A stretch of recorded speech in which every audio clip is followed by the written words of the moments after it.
Alexander Calder is one of the most innovative sculptors of this century. He redefined sculpture with wire and motion and imagination. His wire sculptures drew lines in space. His mobiles brought motion to sculpture. His monumental stabiles introduced unconventional form and materials into public space. This year, the National Gallery of Art in Washington celebrates the centennial of his birth. The exhibit is the first major retrospective of Calder's work since his death in 1976.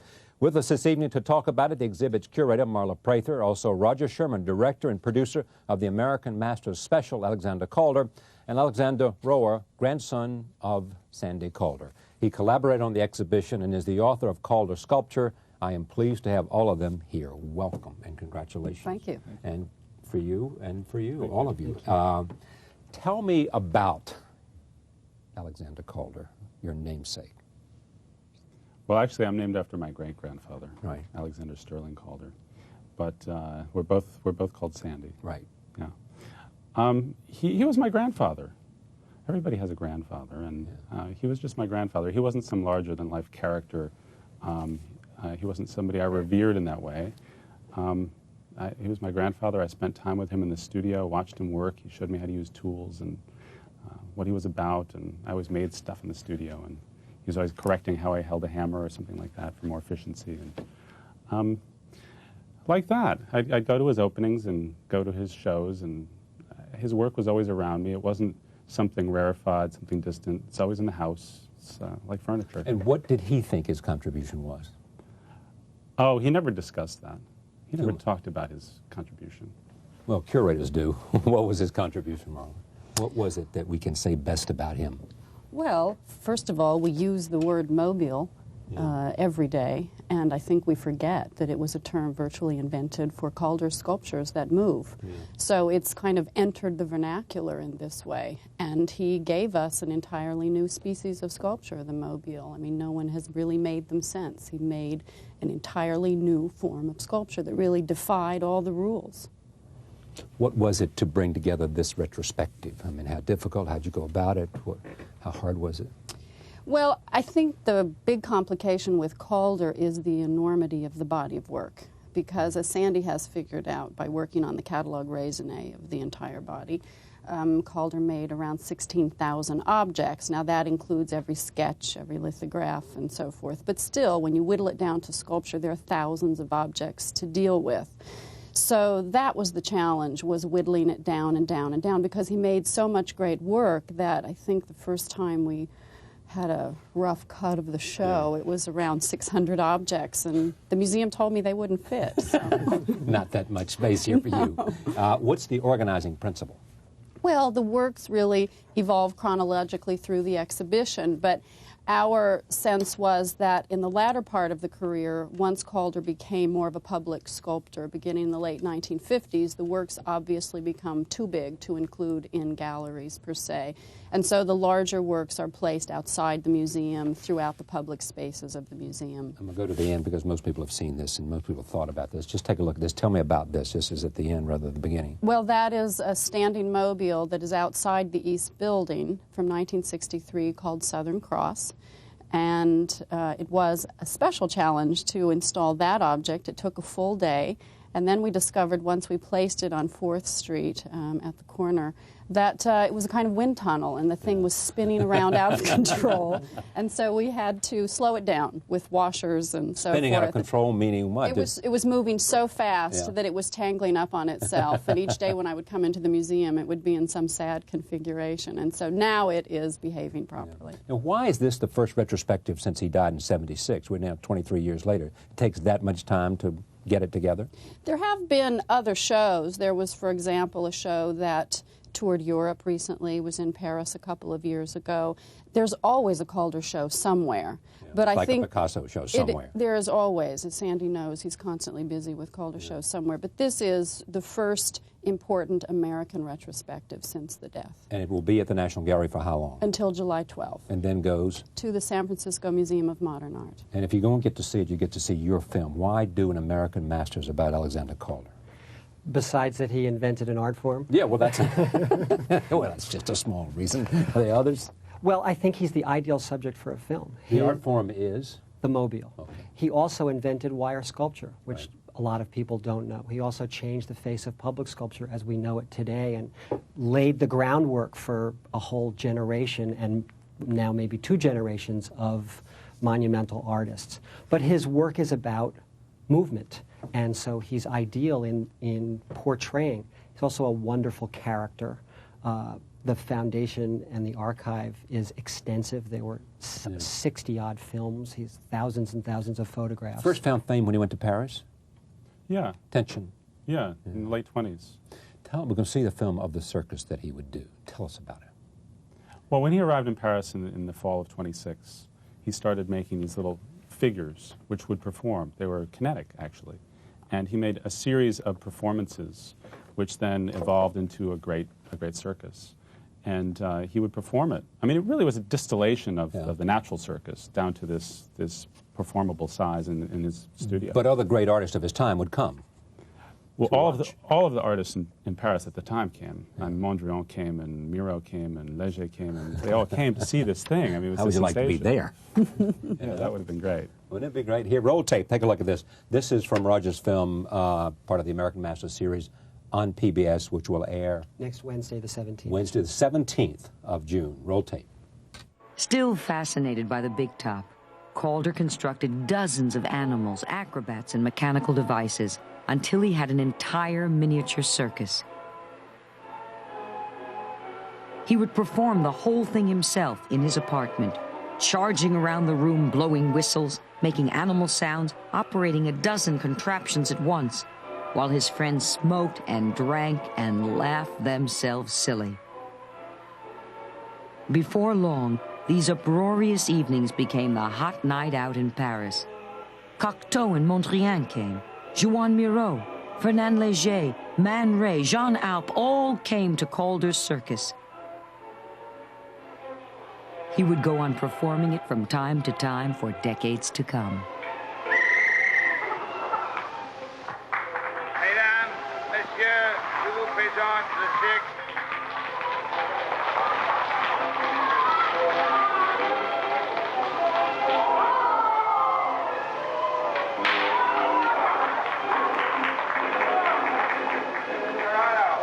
Arms out, ready? Always ready. How many times have you seen him do that, Sandy? I never saw him You never perform saw the circus. But you were there in the studio. But you never saw him do that? He stopped performing the circus in 1930 when he became abstract. And then he would perform it, upon occasion to draw people to an exhibition or something, really more as, as a stunt to get people there, to see the abstract work. When he was, he was a figurative sculptor, Right. and when he made the circus as this event, really as performance art, when he became abstract, he lost his interest in it. In fact, he used to have these wooden planks, these bleachers, for the studio for people to sit on when they came to watch a performance, and he cut those up as bases for abstract sculpture. So he shifted from this, from performing and from figurative work to pure abstraction. His genius is from what he did with wire and what he did with motion. I mean, that's part of what makes him so influential and lasting. But what was his genius? What was it that made him a great artist? Was it the hands, the capacity? I mean, to be able to take that wire and to look at those figures, which we'll see. Well, I think that he did master every material that he touched, and we see it first with wood carving. He was a marvelous wood carver, and he could then translate that into the abstract. Once after 1930, he became an abstract artist. And the same thing with wire. I mean, in the late 1920s, he's making these marvelous caricatures of Josephine Baker, Calvin Coolidge, and so forth. But then after 1930, when there's this kind of breakthrough to abstraction, he takes that same medium and translates it into an entirely new dimension. But always the material is mastered, I think, by Calder. He had a kind of facility with his hands as a draftsman, as a manipulator of wire, as a carver of wood. He even made bronze. There are very few media that he didn't tackle, actually. And he never stopped pushing. I mean, you look at the wire sculptures, and they're all different. They really portray the people that they are of. And you look at the mobiles, and I've gotten to see not as many as these folks, but hundreds. And each one has something new and different and intriguing about it. Wonderful. Where did this fascination with motion come, and this use of motion? Well, you can see it in your first picture. That you've got a duck. Right. He made it in 1909 when he was 11 years old, and it's kinetic. You tap the tail and it rocks on its belly. Wow. It's his first kinetic work that we've been able to document. And the circus is kinetic. I mean, everything has some sort of kinetic aspect. And he always wanted to work in multidimensional. Yeah. It seems that way. I mean, when he committed to being an artist, he was a painter. He studied painting. He never studied sculpture. And then he blossomed. You know, his father was a sculptor, so it was natural for him to become a sculptor, I think. Was there a point which he made the transition because of something? Not that I'm aware of. Yeah. I mean, in Paris, he was painting and he was making sculpture. All right, in this clip, you see the relationship between abstraction and motion over footage of some of the mobiles, and Marla's provides some of the voiceover in this sequence along with the narrator. Roll tape. Einstein himself came to a Calder show, and he stood transfixed for 40 minutes through an entire movement cycle of a piece called A Universe.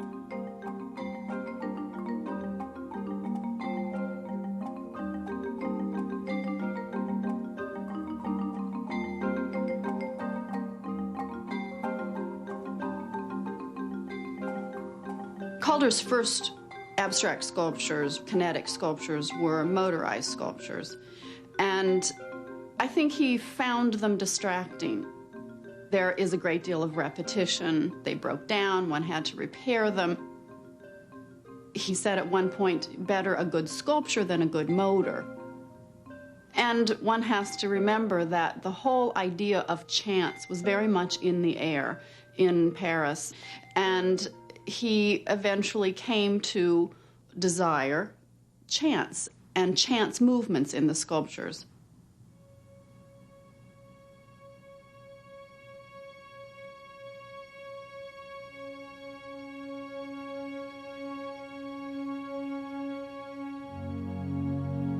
With the joining of pure abstraction and random motion, Calder's art took flight.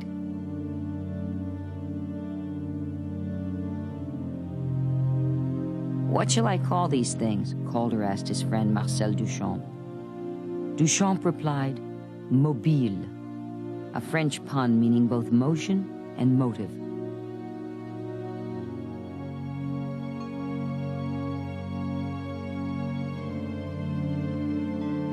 Until Alexander Calder invented it, the mobile had never existed. To Jean-Paul Sartre, the mobile embodied an absolute purity of abstraction. A mobile is a little private celebration, he wrote, an object defined by its movement and having no other existence. A mobile does not suggest anything. It captures genuine living movements and shapes them. Mobiles have no meaning. They make you think of nothing but themselves. They are. That is all.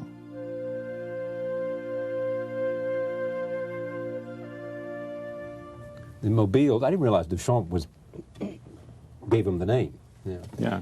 This was in the 1930s. If he had done nothing else, he's a great artist already. That's right. And our feeling about doing the show was that the great work of the 30s was a major focus, and we really have focused on the early contributions of Calder. But there are spectacular things from the 30s, many of which haven't been seen before. But you see in a clip like that how well Calder is served by cinema. Yeah, exactly. And that this is an art form that is temporal, that exists through time. And Roger has actually given us some footage that we have right in the exhibition, because we can't motorize many of these objects, and so you can only see them on film. And in many ways it adds a whole dimension to the show that you can't have with a physical object. One of the ironies is that the work is now so valuable that it's not permitted to move for fear that it will break or chip.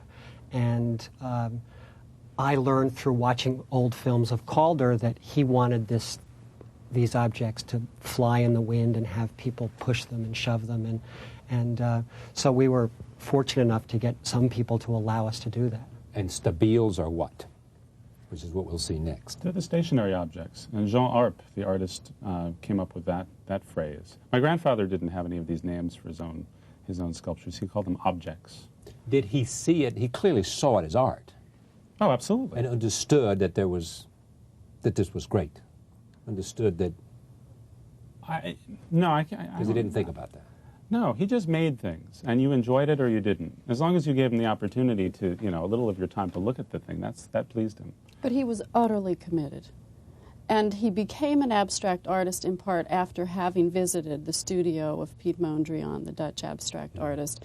And that must have been a very moving experience for Calder to see the kind of commitment there was in this artist who was making non-objective abstract art. And so I think it was partly that commitment, but he definitely knew he was making art and making very serious art. Does that mean Mondrian had a decided influence on him? I think so. I mean, in part the palette of the primary colors in black and white from Mondrian. And we know very little of what actually transpired there. In terms of the conversation, in terms of the event? conversation, I mean, Calder told us, many years later, what was actually said. And Calder was taken with the colored rectangles that Mondrian had on his studio walls. And Calder said, interestingly enough, he said, "Isn't it a shame they can't move?" So that he's seeing these static objects and wanting to see them, as he said, oscillate. And Mondrian said to him, "It's not necessary, my painting is already very fast." But Mondrian was a highly theoretical and at the same time intuitive artist, and they must have had a wonderful conversation. You think about the kinds of things they could have talked about, of dynamic equilibrium and balance through asymmetry and issues that were important to Mondrian that certainly Calder was very interested in as well. Back to Stabiles, here it is, roll tape. Now in his late 40s, Calder began to realize his dream of making ever larger works.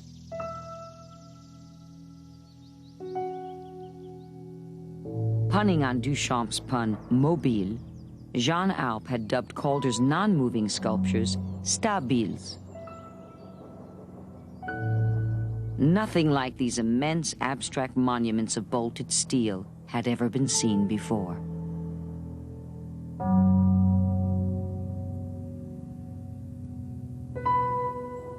The progression in his life, from the 30s to the 40s, how did he evolve as an artist?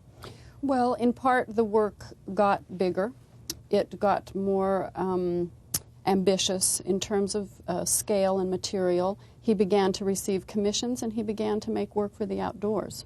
And that, as I said, began to happen in the late 1950s. And so from then on, there was really a new career with these public commissions. But he was motivated to do that because it just, the evolution of an artist is to think bigger, larger ambition, bigger canvas, or because somehow outdoors, the elements, what?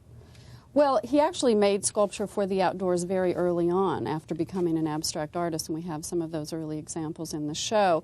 But I think it was particularly the post-war building boom in this country in the 1950s and on into the 60s with international style buildings that had grand plazas, urban spaces. And Calder was always regarded as a very friendly monumental artist, and his red stabiles and black stabiles were the perfect kind of curvilinear antidote in a way to the rectilinear forms of these new buildings. Brendan Gill calls him a savior of urban renewal.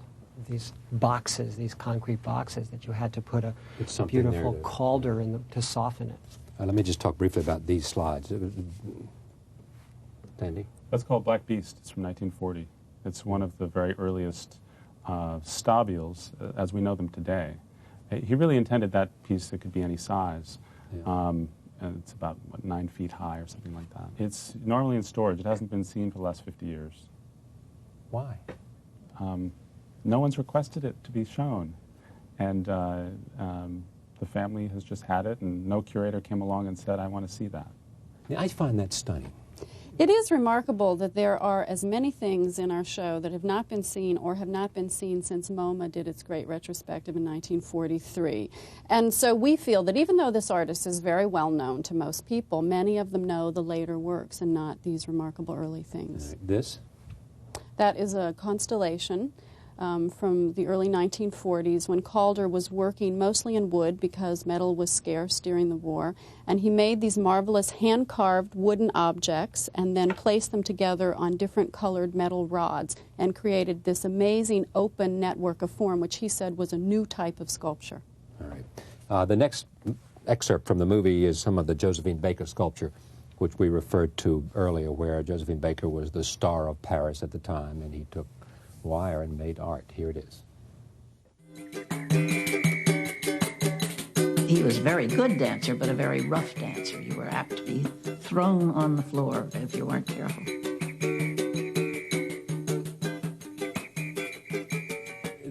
This is an outtake from a Herbert Motter film, which just came, that Sandy gave me, piles of 16mm film. Did you know what you were giving? You'd seen it all? Or, yeah, I've been through it. But it had been adhesive taped together, and we respliced it and said, my gosh, look at this, and there's quite a few things that no one's ever seen.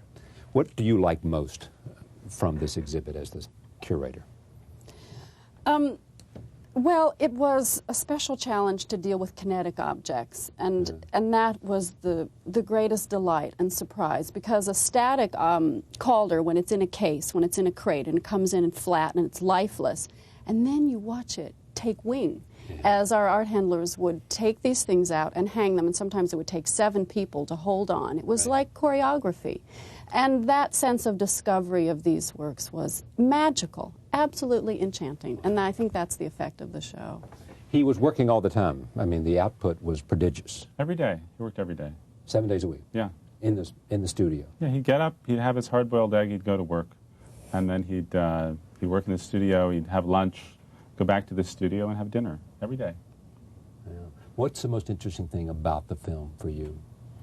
What, other than filming the kinetic energy that you can do, which was well fantastic and difficult, because it would never do what you wanted to do. You would look through the camera, say, okay, yes, and then say, roll camera, and it wouldn't do that, so you'd have to chase it around. I think the most interesting thing is to find out about this man that I really didn't know about, that I thought that I knew. And I think that's a comment that I keep getting. Find out what? Find out that he invented the mobile, that it did not exist before him, that it didn't come from ancient Rome or ancient Greece, and every childhood, child's crib it comes from. That he kept pushing his form and never stopped, from single line drawing to wire sculpture to the mobiles. This is? Sandy? That's the International Mobile from 1949. And there he's installing it in Philadelphia. That took, let's see, 5 men on hydraulic lifts in the National Gallery, about 5 hours to put together. And then we had it hanging, and Sandy, who was late that day, came in and said, wrong, you've got it put together wrong. So up they went back on their hydraulic lifts. Never to let you come back. Because he had both the documents, he had drawings, but he also knows these things like the back of his hand. And so we had to reverse the elements, and voila, it all seemed to flow more What was the last show you did comfortably. before this? You? Willem de Kooning. That's what I thought, de Kooning. So this is a long way from de Kooning. And what's next? Right now we're working on a sculpture garden for the National Gallery. So again, 3 dimensions. We're opening a whole new garden next year outdoors. And you just did a monumental book that's soon going to be out, which is what? The History of Modern Art. Which is Oh, just that, huh? In your spare time, I'll just write The History of Modern Art. Roll tape, we will see some of the larger works, Alexander Calder, on exhibition, not all of these, on exhibition at the National Gallery in Washington until September, at which time it goes to San Francisco. Roll tape. For the Italian hill town of Spoleto and its Festival of the Arts in 1962, he made his biggest stabile yet, Teo di Lapio, 60 feet high.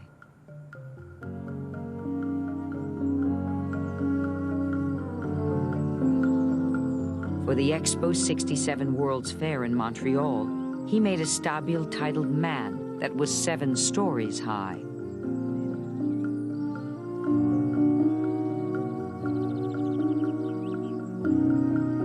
In a way, Alexander Calder had taken on the role of his father and grandfather, acclaimed author of big, grand, crowd-pleasing public statuary. But these were a very different kind of statue.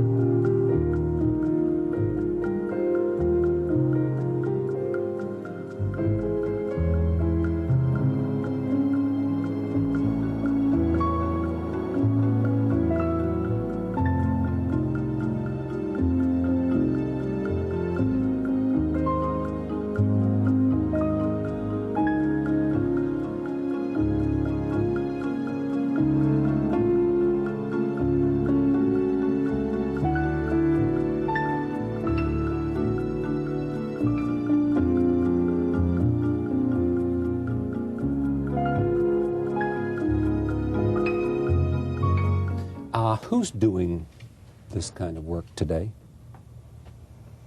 Well, no one is doing this kind of work because you can't make a mobile and have it be much of anything but a ripoff of Calder. Yeah, exactly. It's very hard to emulate Calder, Right. although he has had some followers. There's a wonderful artist named George Rickey who introduced kineticism in a very different way, but I think is part of Calder's legacy. But in a way, I see Calder's legacy much broader. And the whole notion that we have, that we accept, that contemporary art can exist as performance art, like the circus, as art that is temporal, that involves theatricality, movement, video, all the kinds of wildly expansive aspects of contemporary art that have become sort of everyday to us now, I think Calder in part contributed to. You hoped that people who go to the National Gallery will get what out of the experience? Well, it's a wonderfully popular show. I mean, what's fantastic So is... don't show up at the National Gallery because you can't get in. No, you can get in. It's free. It's You can get in. Gallery. No easy to get admission in. charge.